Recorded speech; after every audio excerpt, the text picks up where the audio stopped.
Nobody's off limits in your book. You're an equal opportunity offender. So tell us, please, what is the state of race relations in America? Well, I mean, right now, it's really just people say that we're going to have a discussion. But it's really a discussion about having a discussion at this point. Because, you know, people are worried, justifiably so, of course, because if you say the wrong thing, you get fired, boycotted, whatever. You know what I mean? So people are very cautious, very generic. They speak very generically, much like I'm speaking now, I realize, but that's the way it is. And are you not worried about being fired or boycotted? Is that why your book is not afraid to speak I don't really have hard truths? I don't really have employment for many years now, except stand-up.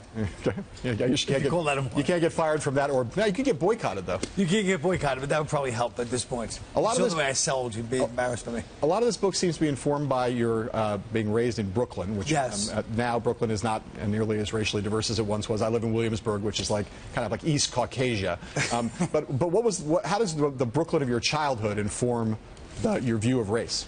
I mean, I guess because it's probably like I just remember, you know, like everybody remembers the happy parts of their childhood, but I just remember everyone kind of in school together, and like there was racial tension, or there was like racial, but everybody was mixed together at the same time. So you had people crossed over much more. It seemed like they were just forced to cross over by where people living in the same building, and just, you know, it was more of a mix, it felt like. But that was Park, so it was a rare place at a rare time. Every author in a book has to make choices. You chose not to do pop-up, not to do scratch and sniff. Why?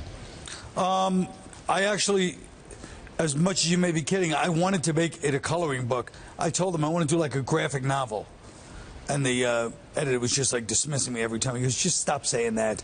I was like, why? I thought graphic novels were like cool. And I like, you know, cartoons. They did one about the Holocaust, for God's sakes. Remember? Yeah. All right, now you've gotten. Remember? Yeah, you've gotten to tell your share of jokes about the Clintons over the years, as most comics have. Are they too old and too much in terms of old story to still be funny, or are the Clintons still funny? I mean, the only thing I find funny with Hillary is I feel like she's going to win because she doesn't care. She's just like, I don't care. I don't. And people give the first few months, she's like, fine. She doesn't care. So I think that's when you win. When you don't care, that's when people want to give you everything. Okay. So, I mean, it's not really funny, but it's kind of an observation I had. So which offers greater comic potential, a Clinton candidacy or a Bush candidacy? Well, Bush, just the fact that I admire a man that goes up and goes, they say, what's your name? And he writes Jeb. Instead of just going Jeb and saying, that's it, just call me Jeb for the campaign. That he actually wrote Bush at the end. You got to admire that. So we kind of go incognito. Yeah, or just not make it not put it at the forefront of people's minds. Like Hillary did, just Hillary. Well, Hillary too, but in her case, you want to put Clinton in there. All right, so we don't know yet whether Chris Christie is actually going to run for president. Yeah, but Chris Christie's going to be. It's going to be tough because now that fat shaming is the thing, people can't be making all those fat jokes about Chris Christie, right? That's good for him. Well, it's interesting because fat jokes about him like 4 years ago. He's like, he's fat, and now he's like, hey, fat shaming. So at some point, he's going to pull the fat card. So you think it's like off limits now? You can't like make fun of him for his weight? I mean, he had some pictures from a baseball game the other day in a baseball uniform that some people made fun of. I know. I'm saying he's going to have to be the one that goes, guys, I've had a weight problem. It's like you ever see John Candy in the Planes, Trains? It's true. I have a weight problem. He's going to have to say that, and then we're going to be like, oh, we can't even fat shame Chris Christie. Because he's the only one that anyone fat shames anymore, right? All right, let's go back to this book. What's the message? What's the takeaway? Why does anybody besides us who just love the combination of race relations and comedy, why would anybody want to buy this book? Why? I mean, just because we've tried. All I see, the racial dialogue I see, is people either very angry or very placating and pandering. So let's try a little humor and see if it can break. It probably won't do anything, you know. It's not like anyone solves any problems in the world anyway, let's be honest at this point. This world's on its last legs, but I think that, I want to put in my little 2 cents too, you know. So if this works out, world peace. If this works out, better than world peace.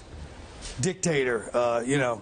But over a benevolent dictator over United Kingdom. A benevolent dictator with, you know, occasional bloodshed like I'm a pragmatic benevolent dictator. As needed. Some people, yes.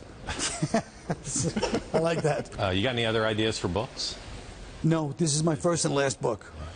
It was a torturous process. I'll never go through it. All my life people go, you should write a book. Well, guess what? I wrote one. It was the biggest mistake I've ever made. That doesn't mean I want people to buy it. But sometimes you buy something you can learn from a good mistake. And if it's a #1 bestseller? And they offer me a lot of money? Yeah. You'll see me. Hopefully I'll be on again. Hey, guys, you updated the crayons for me. Thanks. Yeah. The book, the coloring book, that is Colin Quinn's new book. He also has a new one-man play, Colin Quinn, The New York Story, which is based on this book, the coloring book. The play is directed by Jerry Seinfeld, and it begins July 9th at the Cherry Lane Theater. Colin? Guys, I'm sorry my director is a bigger name than me. Do you know how embarrassing that is? People are like, where's Jerry? He's not here. Yeah, well, Absentee director. Just out of curiosity, where is Jerry? What's that? The only reason we invited you on is because we thought you were bringing him with you. Yeah, I know. I mean, it's a little bit of a letdown. I know.